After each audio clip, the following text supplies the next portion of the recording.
Welcome back to Yahoo Finance Live, and this week's fame and fortune, the news rippling through Hollywood after NBC says that it will be canceling coverage of the Golden Globes moving forward, citing diversity concerns there. And for more on that, I want to bring on Yahoo Finance's Alexandra Canal. And Ali, we were talking about this because diversity is the issue that the NBC is pointing to, but we would be remiss if we didn't point out that some of these award show ratings have been dropping recently.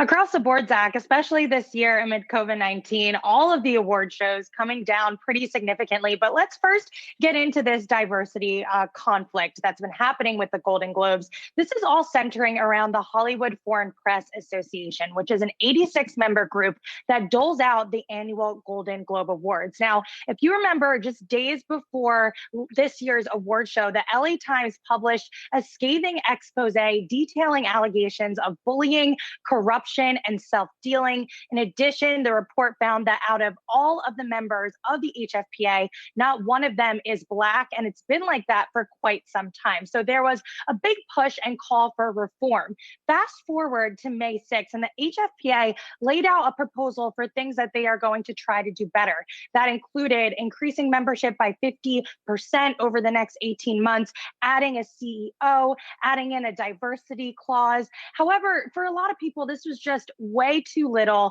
way too late. And then we had big production houses, including Netflix, Warner Media, Amazon, boycotting the show, in addition to some big name actors and actresses from Tom Cruise, Mark Ruffalo, Scarlett Johansson. And then, as you mentioned, NBC just came out there and completely canceled next year's telecast. And then earlier this week, we did get a chance to speak with Time's Up CEO Tina Chen. She said that these proposals just don't even touch the surface of what they needed to do. So here's more of what she had to say. One of the ways they manifested sort of racism in their decision-making, not just in their membership, happened this year. You know, one of the biggest films of the year is Minari, which is a story about an Asian American family, you know, in middle America. And yet the Golden Globes put it into their foreign language category. Yeah, and that decision led to a public outcry. It was an American production with an American filmmaker, and yet the HFPA labeled it as a foreign language film. So all of that did not bode well here. But you did mention ratings, and I just want to pull up this full screen because the numbers are pretty astounding.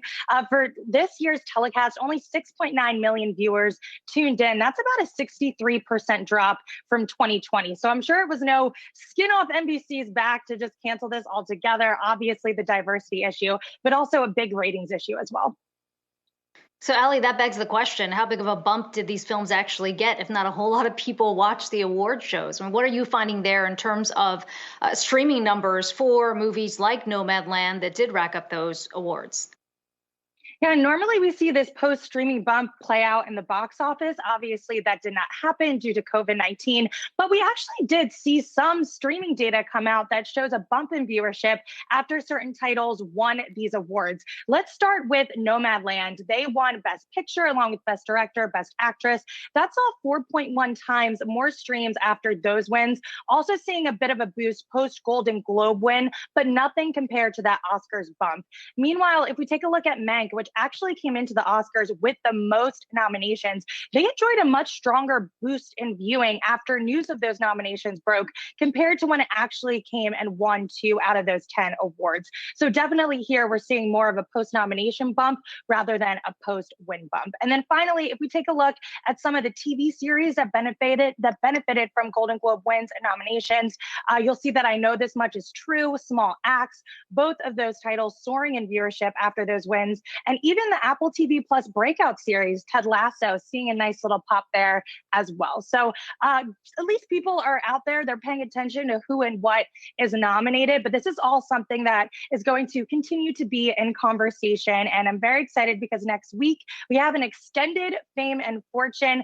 I'll be speaking to a lot of thought leaders in the space, a lot of industry executives, including Tom Ryan, who's the head of streaming for Viacom, CBS, and Paramount Plus, Richard Gelfond, IMAX CEO Tika Sumpter, who's an actress, and James Lopez, president of Will Packer Productions, and even more. So make sure to tune in next week between 4 and 5 p.m. for all of those conversations. Okay, looking forward to that. Ali, thanks so much for that.